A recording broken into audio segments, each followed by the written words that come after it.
우리와 함께 하시는 줄로 믿습니다. 우리의 예배를 주님께서 기뻐 받아주실 줄로 믿습니다. 아멘. 고넬료는 환상 중에 욥바에 있는 베드로를 청하여 말씀을 기다립니다. 23절과 24절의 본문인데요. 24절에 보면 고넬료가 그의 친척과 가까운 친구들을 모아 기다리더니 라고 24절 후반절에 말하고 있습니다. 고넬료는 왜 친척과 친구들을 모아 기다릴까요? 지난번에 본 그 환상, 그 말씀에 대한 기대 때문입니다. 하나님께서 베드로를 통하여서 나에게 특별한 말씀을 주실 거야 라고 하는 기대, 바람 때문이죠. 그리고 그 기대를 통해서 가까운 사람들을 모아 함께 기다립니다. 지금 고넬료의 마음이 설레고 벅찬 감격 속에 기다렸을 것으로 생각되어집니다. 여러분, 은혜는 기대하는 만큼 받습니다. 은혜는 간절한 만큼 받습니다. 은혜는 기다린 만큼 받는 거예요. 나를 사랑하는 자들이 나의 사랑을 입으며 나를 간절히 찾는 자가 나를 만날 것이라.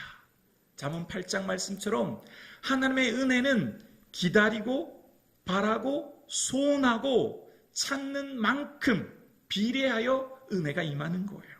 그러니까 하나님의 은혜는 우두커니 가만히 있는다고 임하는 게 아니고요. 간절한 마음으로 사모하는 자에게 그 줄인 영혼에게 은혜를 주시는 거죠. 그러니까 지금 고넬료는 고넬료의 기다림은요, 간절한 설레임, 하나님이 베드로를 통해 내게 어떤 말씀을 주실까라고 하는 기대 속에 기다리는 거예요. 그리고 25절에 보면 고넬료가 베드로에게 한 모습이 등장하는데요. 마침 베드로가 들어올 때에 고넬료가 맞아 발 앞에 엎드려 절하니. 자세가 은혜의 깊이를 결정합니다. 고넬료는 당시 최강대국 로마의 백부장입니다. 고넬료에 있는 권세는 아마 그 모든 사람들이 부러워하는 것이었을 거예요. 그런데 갈릴리에서 태어난 무명의 어부 앞에 이 강대국 로마 백부장이 무릎을 꿇어 절합니다. 오히려 반대의 모습이 되어야 되지 않나요? 고넬료는 큰 의자에 앉아있고 베드로가 고넬료를 향해 절해야 되는 상황 아닌가요? 이 시대적 상황을 보면 그렇다는 거예요. 그런데 왜 고넬료는 강대국 로마의 군인으로서 권위와 명예가 있는데 황제에게만 할 법한 이 모습, 황제를 볼 때 드리는 이 큰 절을 하며 예의를 갖추는 모습을 베드로에게 했을까요? 왜 고넬료는 베드로 앞에 절했을까요? 그 해답이 33절에 나오는데요. 33절에 보면 내가 곧 당신에게 사람을 보내었는데 오셨으니 잘하였나이다.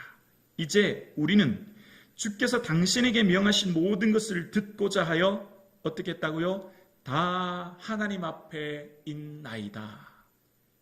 지금 고넬료는 어부 베드로 앞에 있다고 말하지 않아요.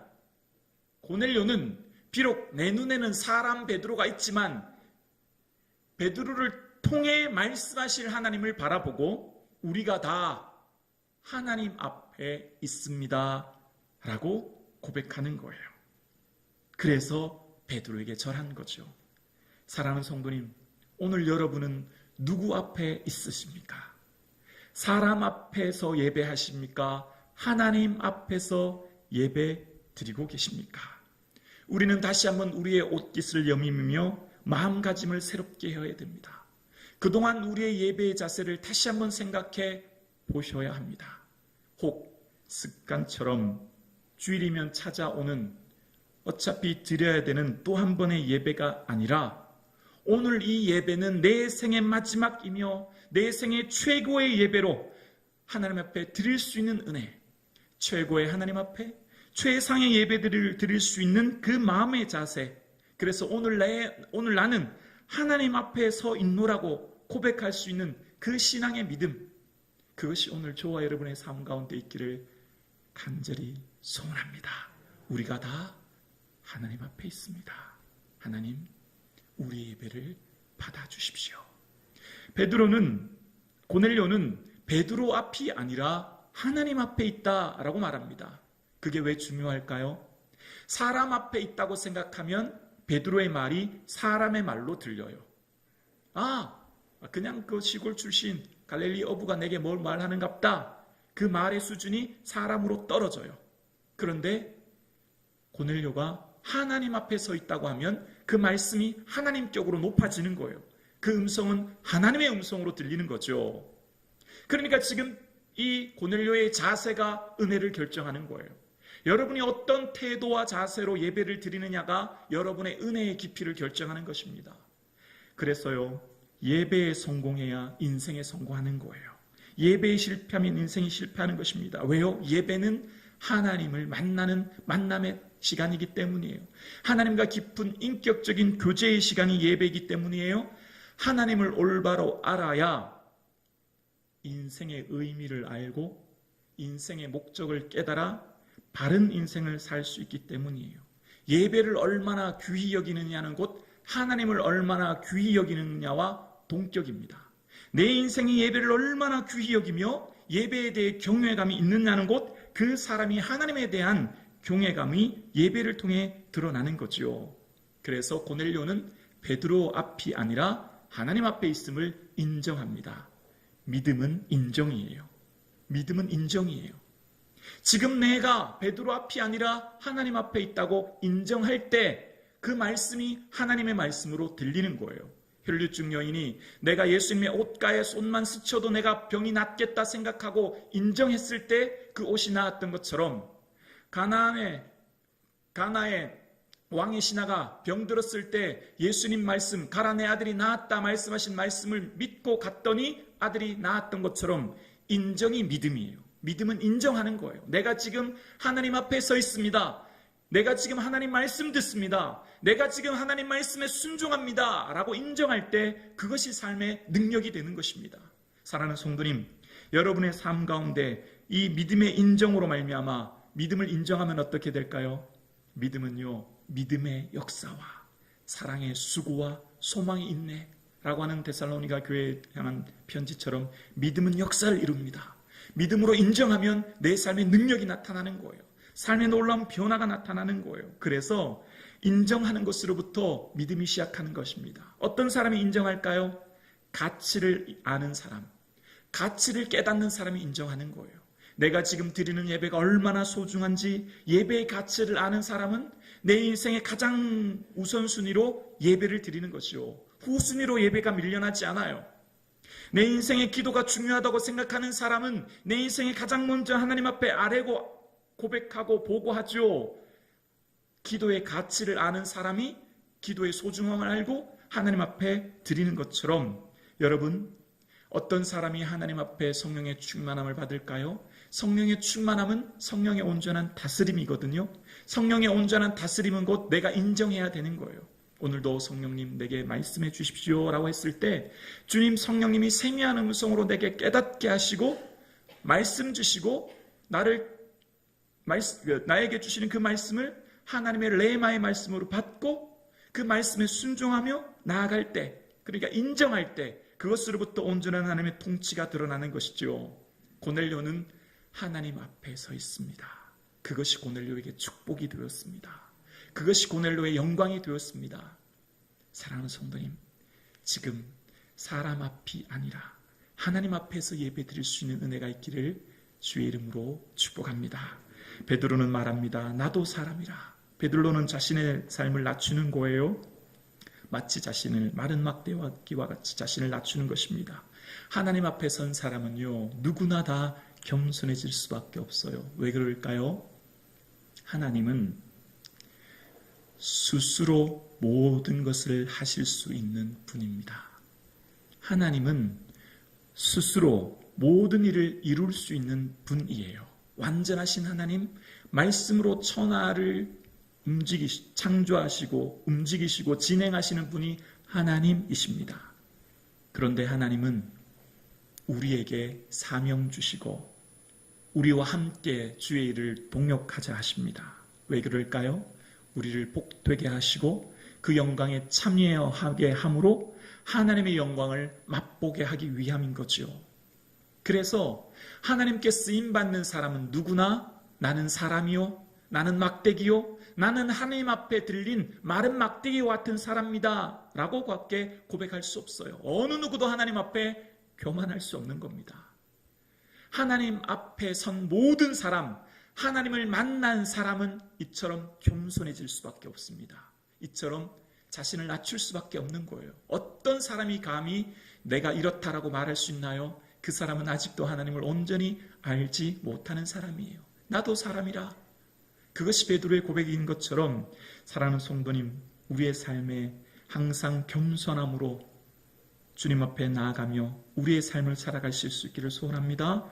그리고 베드로가요 29절에 말합니다. 무슨 일로 나를 불렀느냐? 베드로가 지금 가이사라에 왔지만 무슨 일로 왔는지 명확한 하나님 말씀을 듣지 못했지만 그저 가라 하셨음에 순종하여 왔어요. 오늘날은요 매우 이성적이고 합리적이고 과학의 시대지 않습니까? 정확한 수치와 데이터 그리고 명확하게 이해되고 납득되어야만 동의하여 행동하는 시대가 오늘 시대입니다. 그런데 하나님은 우리의 동의를 우리의 이성과 합리적인 지식에 이해되면 순종하라고 말씀하시는 게 아니에요. 먼저 순종하고 그 후에 하나님의 능력을 경험하라 말씀하십니다. 베드로는 왜 가이사라에 왔는지 명확하게 알 수 없지만 순종하여 온 거예요. 사랑하는 성도님, 하나님께서 우리에게 말씀하실 때 먼저 순종하여 하나님의 은혜를 경험할 수 있기를 원합니다. 그리고 드디어 베드로가 고넬료를 만나요. 베드로가 고넬료에게 무슨 얘기할까요? 그 얘기가 34절로 35절에 시작하는데요.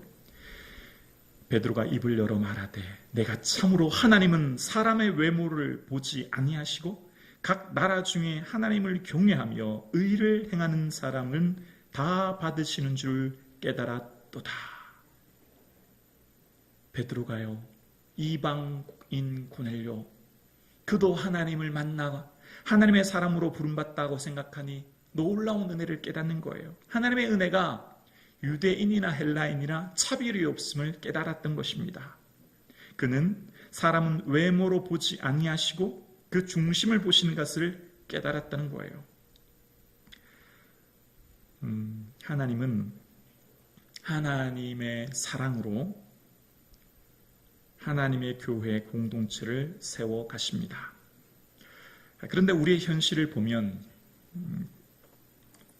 교회라는 곳이 여러 사람이 부딪히는 곳이다 보니 신앙생활을 하는 것이 기쁘고 보람찰 때도 있지만 혹은 어렵고 당혹스러운 상황을 만날 때도 있는 것이 사실입니다.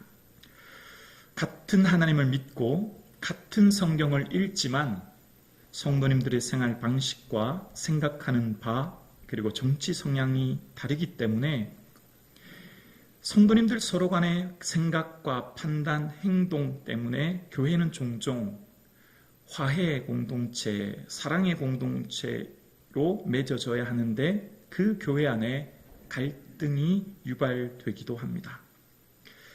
교회 밖에서 나와 다른 사람들의 가치관으로 인해 힘들고 직장생활 하는 것이 나와 다른 삶의 방식과 가치관을 가진 사람들 때문에 스트레스 받고 어려웠는데 교회에 와서까지 이런 이유로 힘들다 보면 굳이 신앙생활을 계속해야 되나라고 하는 마음이 들 때도 있는 것이 사실입니다. 예수님의 제자들도 예수님을 따르고자 하는 사람들이었는데 그들은 직업, 성향, 출신 지역, 믿음의 정도, 정치적 색깔이 모두가 다양했습니다. 그러나 예수 그리스도를 사랑하는 그 마음으로 한결같은 마음으로 주님을 따랐습니다. 그들의 공통점은 예수님을 사랑하고 예수님을 의지하고 따른다는 공통점이 있는 거예요. 교회 공동체가 형성되면 교회 공동체 안에는 다름이라는 것이 있습니다. 고넬료와 베드로가 다른 것처럼 그들이 이방인과 유대인의 다른 성향, 지역, 출신, 배경이 있었던 것처럼 교회 공동체 안에도 다름이 있습니다. 배움의 정도가 다르고 경제적인 상황이 다르고 각자 살아온 삶의 환경이 다른 거예요. 그러나 교회 공동체는 다름을 인해 배제하고 차별하고 나뉘는 공동체가 아닙니다. 다름을 넘어 일치를 추구하는 것이 바로 교회예요. 교회는 예수 그리스도를 믿는 믿음 안에 용광로처럼 모든 것을 녹여내는 것이 교회 공동체입니다. 사회에서처럼 다름으로 인해 분쟁과 혼란, 배제와 혐오로 나뉘는 것이 아니라 예수 그리스도를 주로 머리로 고백하며 몸된 지체된 모든 성도님들은 다양성 속에 예수 그리스도 안에 일치를 추구하는 것이 바로 교회 공동체입니다. 그래서 교회에는 질서가 있는 거예요. 교회의 질서는 머리 대신 예수 그리스도를 위해 권위를 인정하며 세우신 지도자들의 리더십을 인정하여 순응하며 나아가는 공동체입니다. 그래서 이 땅에 세우신 모든 교회는 예수 그리스도가 주인 되는 교회입니다. 사도신경에 나는 성령을 믿으며 거룩한 공교회와 라고 고백했던 것처럼 이 땅에 세우신 모든 교회는 예수 그리스도를 주로 고백하는 보편적 우주적 교회입니다. 모든 교회의 주인은 하나님이시며 예수 그리스도이시며 예수 그리스도가 친히 이끌어 가시는 교회입니다. 그 교회가 아무리 보잘것없고 모인 숫자가 작고 산골이든 어촌이든 작고 보잘것없는 교회라 할지라도 그 교회는 하나님이 직접 세우시며 이끌어 가시는 거룩한 공교회입니다. 그래서 교회를 통해 하나님께서는 이 땅에 일치와 하나됨을 이끌어 가기를 원하십니다. 교회는 타자의 다름을 인정하며 함께 살아가는 것을 배우는 곳입니다. 교회는 교인들이 각각의 색깔이 다를지라도 하나의 색깔로 통일될 수 있는 곳이죠. 100명의 성도가 모인 곳에는 100가지 색깔로 나뉘어지지만 그 다양성 속에 예수 그리스도라고 하는 일치로 하나 됩니다. 한 부모 속에 태어난 형제들도 각자의 기질과 취향, 입맛이 다른 것처럼 한 몸 된 교회를 섬기는 성도님들은 각자의 취향과 기질, 성격이 다를 수 있습니다. 소득과 교육의 수준, 연령과 성비의 차이, 관심사와 정치 성향이 다를 수 있어요. 그러나 예수 그리스도를 믿는 믿음 안에 이 용광로처럼 모든 것을 녹이며 하나 되는 곳, 그것이 교회예요. 그래서 교회는 경청하고 수용하고 상호 존중하며 사귐이 있는 곳, 그것이 바로 교회 공동체입니다. 고넬료는 로마 군인이며 베드로는 갈릴리 어부입니다. 서로의 국적, 직업, 교육 수준, 문화 수준이 전혀 다르지만 예수 그리스도라고 하는 한 분 주를 믿음으로 그 둘은 하나 됩니다. 마찬가지로 교회는 세상을 향해 나아가는 하나님의 믿음의 공동체, 선교하는 공동체인 거죠. 그래서 교회는 특별한 의도 없이 세상의 슬픔과 필요에 공감하며 귀를 기울인 곳이 되어야 합니다. 교회는 사람들의 이상이 실현되는 곳이 아니라 예수 그리스도의 꿈이 실현되는 곳, 그것이 바로 교회입니다. 그래서 교회는 오늘 베드로의 고백처럼 합평하는 복음이 선포되어지는 곳이 교회 공동체입니다. 36절에 보면 만유의 주 되신 예수 그리스도로 말미암아 화평의 복음을 전하사 이스라엘 자손들에게 보내신 말씀이라고 이야기합니다. 예수 그리스도로 말미암아 화평의 복음을 전한다라고 이야기합니다. 고려대 정지우 교수는 분노사회라고 하는 책에서 오늘날 현대인들은 만성화된 분노 속에 살고 있다라고 이야기합니다. 현대인들의 특징은 부당한 사회에 대한 비판 의식 속에 분노하고 삶의 불만족 속에 나오는 모든 분노를 사회 탓으로 돌린다라고 이야기합니다. 그 사회의 주된 적은 주로 정부나 국가, 정치인이 된다는 거예요. 그래서 우리가 매번 매스컴을 통해 정치 뉴스를 보면 우리는 항상 실망합니다. 그리고 때로는 분노가 일어나죠. 오늘 살아가는 현대인들은 모두가 다 분노라고 하는 것에 갇혀 살아가고 갈 위험이 있는 거예요. 오늘을 살아간다고 하는 것, 나와 다른 가치관을 가지고 살아가는 사람들과 함께 부딪히며 직장 생활하며 살아가는 것 그 자체가 우리에게는 아프며 상처가 될 수 있기 때문이에요. 그런데 예수 그리스도를 주로 고백하는 사람들의 무리인 교회, 그리고 그곳에서 신앙생활하는 성도는 화평의 복음을 전하는 자들입니다. 베드로가 고넬료를 향해 예수 그리스도로 말미암아 화평의 복음을 전합니다. 그는 우리의 화평이신지라 둘로 하나를 만드사 중간에 막힌 담을 허시고, 예수 그리스도의 복음이 선포되어지는 곳에는 둘이 하나가 되는 일치의 역사가 일어납니다. 나뉘고 분열하고 혐오와 차별로 갈등을 유발시키는 이 현대 사회에 교회 공동체 믿음의 성도들이 자리 잡고 있는 그 삶의 자리는 하나됨과 일치와 사랑의 매는띠로 하나 되는 역사가 있는 것이죠. 그래서 세상은 다름을 인정하지 않고 차별하고 나뉘고, 요즘 말로 하면 갈라치기 하지요. 정치 성향이 다르다고, 추구하는 목적이 다르다고 갈라치기 하는 것이 현대 사회 모습입니다. 그러나 교회는 다름으로 인하여 나뉘고 분리하지 않습니다.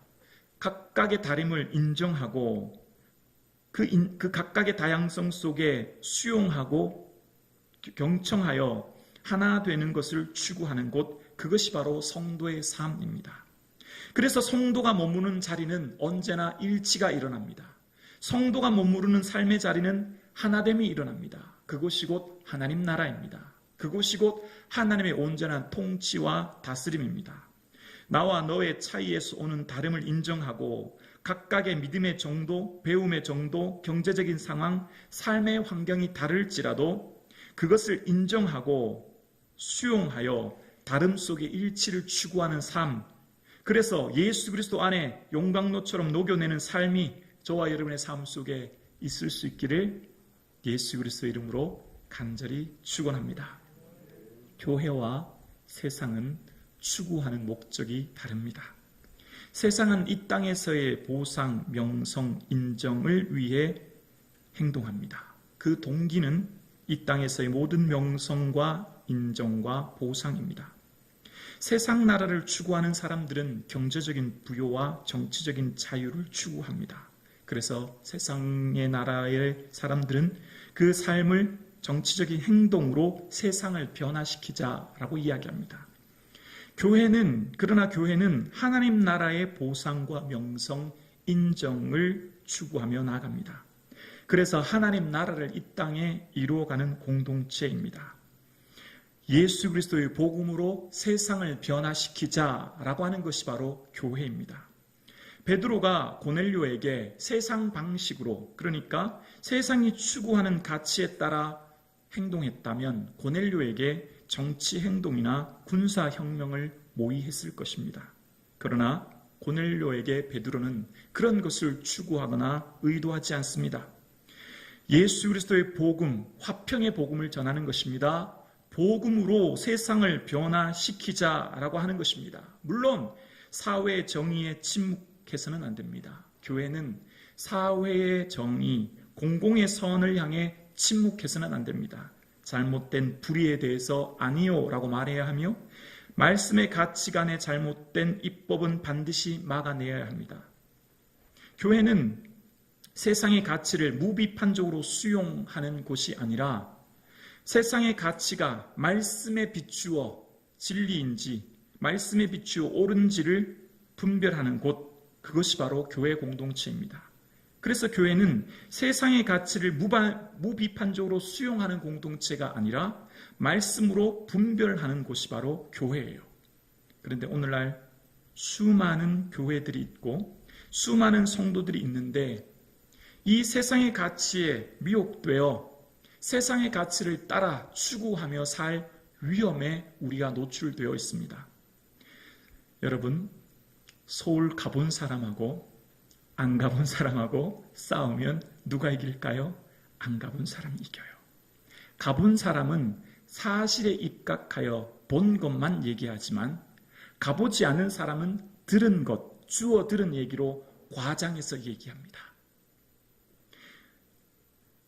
하나님 말씀이 세워지는 교회의 표지는 성례전이 행해지고 하나님 말씀이 바르게 선포되어지는 곳이 교회입니다.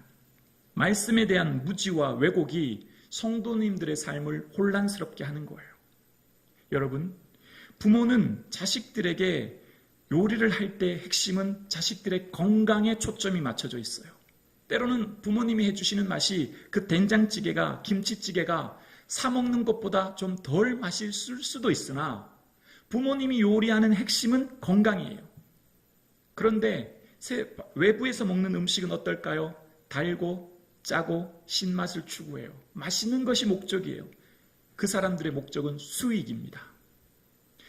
하나님 말씀이 선포되어지는 강단은 사람들의 인기에 영향하는 것이 아니에요. 바른 말씀이 선포되어지는 것, 어쩌면 바른 말씀이 우리에겐 그렇게 유혹적이거나 달콤하지 않을 수도 있어요. 그런데 세상의 이단이 말하는 말씀은 매우 자극적이고 과격하여 사람들의 마음을 동요시킵니다. 그리고 그 말씀을 들으면 말씀을 통해 결국은 예수 그리스도가 보여지고 말씀을 통해 일치와 사랑이 드러나야 하는데 그 말씀을 들으면 분노가 일어나고 갈등을 유발시키고 어떤 특정한 행동을 유발시키는 것을 보게 되어져요. 복음주의에 입각한 건강한 교회, 말씀에 기초한 그 설교를 듣는 것이 얼마나 중요한지 몰라요. 여러분, 말씀을 많이 들으셔야 해요. 그런데 어떤 말씀을 듣느냐가 우리의 영적인 건강 상태를 좌우합니다. 무엇을 먹느냐가 육신의 건강을 좌우하듯 어떤 설교를 듣느냐가 영적 상태를 결정합니다. 복음주의에 입각한 설교는요, 그냥 그 간단한 기준을 제시하면 이럴 수 있어요. 일반적인 교단들, 우리가 말하는 장로교, 침례교, 감리교 같은 목사님들, 또 우리가 들을 때 무슨 기독교 TV나 C채널, CTS 같은 목사님들 설교는 복음주의에 입각한 아주 건전하고 건강한 설교라고 할 수 있어요. 그런데 그렇지 않고 혹 유튜브 중심으로 내가 좋아하는 유튜브를 추구하면요, 유튜브의 알고리즘은 좋아하는 성향을 따라 계속 비슷한 설교를 계속 띄워줘요. 그러니까 내가 잘못되는지도 모르고 한쪽으로 우클릭되든지 좌클릭되든지 말씀이 한쪽으로 치우치든지 잘못될 위험성이 있는 거예요. 그래서 교회는 세상을 무례하지 않게, 경솔하지 않게, 경박하지 않게, 미숙하지 않게, 거짓되지 않게 온유함으로 살아야 될 성도의 삶을 한쪽으로 편협하게 만들어 치우치게 만들어 세상이 볼 때 무례하고 세상이 볼 때 경박하며 미숙한 삶을 만들게 할 위험이 있는 거예요. 교회는 세상이 추구하는 가치를 따라 사는 곳이 아니에요. 말씀의 방향과 목적이 추구하는 것을 따라 살아가는 것이 교회인 거죠. 세상은 유사한 가짜로 유혹하는 경우가 참 많습니다. 세상은 인권, 애국, 사랑, 자유를 추구합니다. 인권 명분은 그런 것이지만 사실은 그 내면에 보면 개인의 명성과 인기를 추구하는 경우가 있는 것입니다. 사랑하는 성도님, 사단은 헛된 것에 우리의 시간을 팔게 만듭니다. 엉뚱한 곳에 허송세월을 하게 만들어요. 사단은 우리를 미혹해서 우리의 이 짧은 시간 예수 그리스도와 복음 위에 살아야 할 1분 1초 얼마나 소중한 시간인지 모르는 이 소중한 시간을 엉뚱한 대상과 싸우게 하고 엉뚱한 가치를 쫓아 살게 함으로 허송세월하게 만듭니다. 사랑하는 성도님, 말세가 다가올수록 분별할 수 있는 눈이 열려야 합니다. 그 분별할 수 있는 것은 건강한 교회, 복음주의에 입각한 설교를 들어야 합니다. 제 얘기해서 죄송해요. 담임 목사가 성도를 가장 사랑합니다. 아멘이시죠? 본교회 담임 목사가 그 교회 성도를 가장 사랑해요. 아멘이시죠? 다른 설교 들으셔도 괜찮아요. 많이 듣고 은혜 받으면 좋겠어요. 그런데 한 가지를 꼭 기억하셔야 돼요. 내가 그 설교를 들었을 때 마음이 기쁘고 평안하고 나에게 소망을 주고 즐거움을 준다면 그 설교를 계속 들으셔도 됩니다. 그런데 그 설교를 들었을 때 분노가 일어나게 하고 차별과 혐오를 조장하게 하고 다른 사람과 나뉘게 하고 분열하게 한다면 주의하셔야 합니다. 말씀을 들었을 때 성령께서는 우리로 일치하게 하고 사랑하게 하고 품게 하고 하나님께서 다스리시는 하나님의 나라, 성령의 온전한 통치가 있는 곳에는 화평의 복음이 전해집니다. 고넬료 당신은 우리를 지배하는 이 민족의 군인으로 당신을 분노합니다. 당신과 함께 상종하지 않겠습니다. 베드로는 말하지 않아요. 그도 우리의 형제인 줄 알고 고넬료를 품고 고넬료에게 세례 주어 성령의 충만함을 받게 하여 그것이 교회가 되게 하는 거예요. 하나님의 말씀이 임재하는 곳은 화평의 복음이 전해지는 곳이에요. 그가 비록 누구든지 출신 성분, 배움의 정보, 어떤 국적을 가졌든지 상관없어요. 예수 복음, 예수 보혈, 십자가 은혜 안에 하나 되는 거예요. 내가 지금 살아가는 삶의 목적이 하나 되게 하고 사랑의 띠로 일치하게 하고 평안하게 하며 나의 삶과 행동이 소망과 위로를 전하는 삶 되어지는 그런 은혜가 있기를 주의 이름으로 축원합니다. 만약 혹 내 마음속에 분노와 혐오와 차별을 조장하게 하고 내가 엉뚱한 사람들을 향해 죄송해요. 오늘날 표현으로 갈라치게 하는 이런 모습이 있다면 다시 한번 내 삶을 돌아보아야 합니다.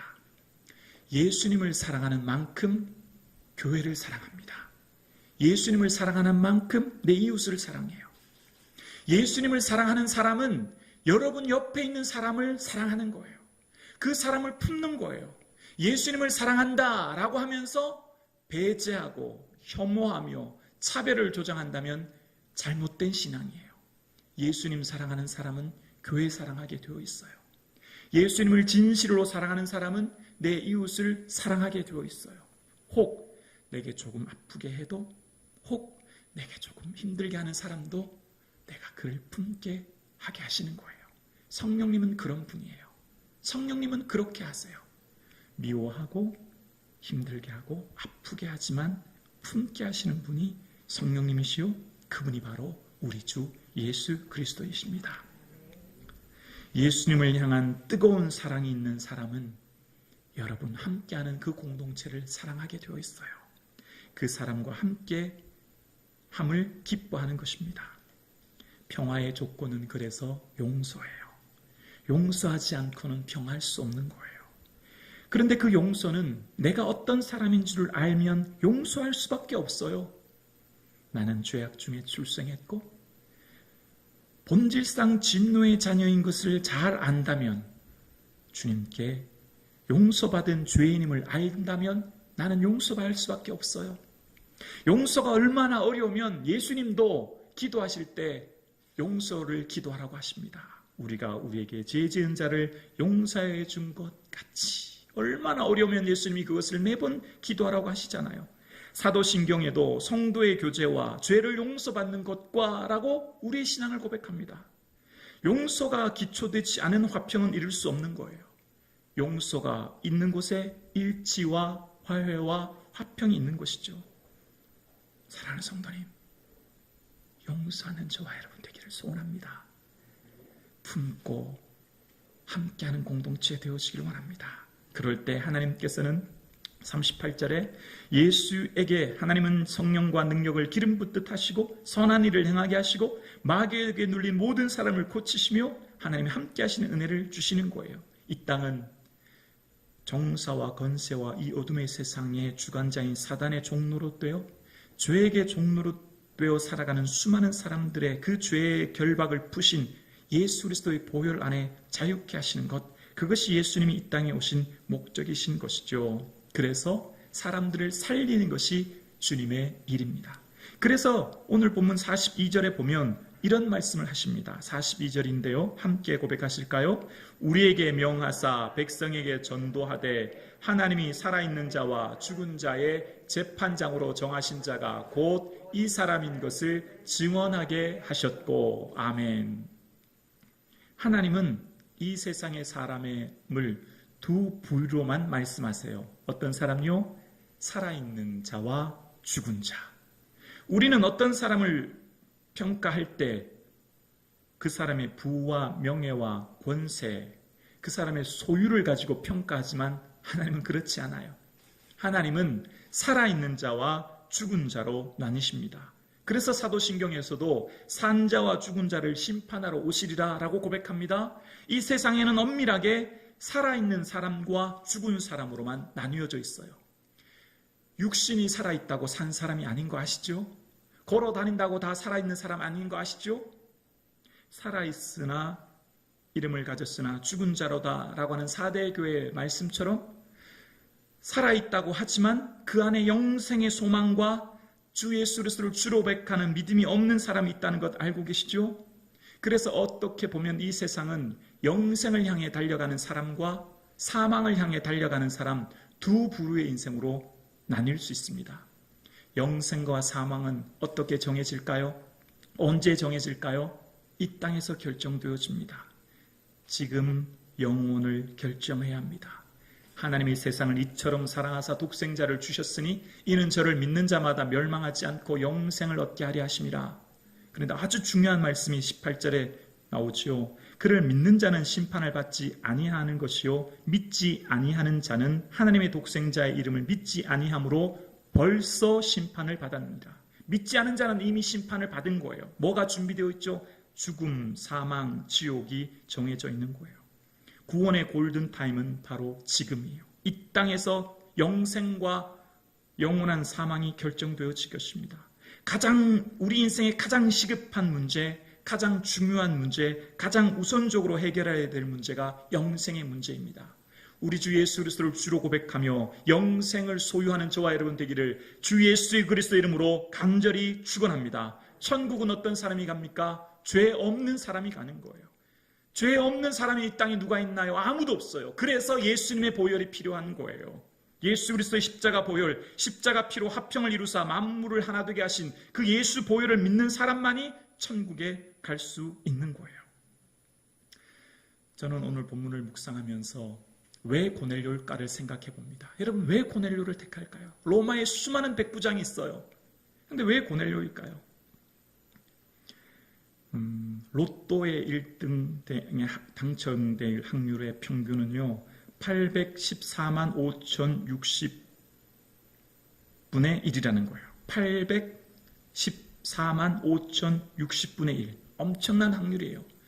그런데 내가 이 세상에 태어날 확률은요 100조분의 1이라는 겁니다. 내가 지금 이 땅에 태어날 확률이 100조분의 1. 그것은 남자가 평생 방출하는 정자의 수와 여자가 생산하는 난자의 수를 곱했을 때 수라는 거예요. 그러니까 로또 1등을 1000만 번 연속으로 당첨되어야 되는 숫자가 오늘 내가 이 땅에 태어날 확률이라는 거예요.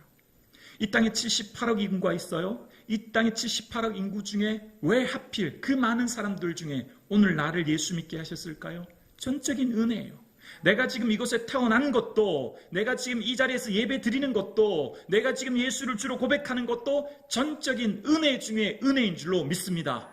내가 지금 내 생각에 복음을 들을 수 있는 것, 주님을 찬양할 수 있는 것, 마음껏 기도할 수 있는 것, 은혜 중에 은혜인 줄로 믿습니다. 이것을 인하여 기뻐하고 감사할 수 있기를 주의 이름으로 축원합니다. 오늘 우리가 단 몇 분이면 읽을 수 있는 이 본문을 주님은 영원부터 준비하셨고 창세전에 준비하여 이 말씀을 오늘 나에게 듣게 하시는 거예요.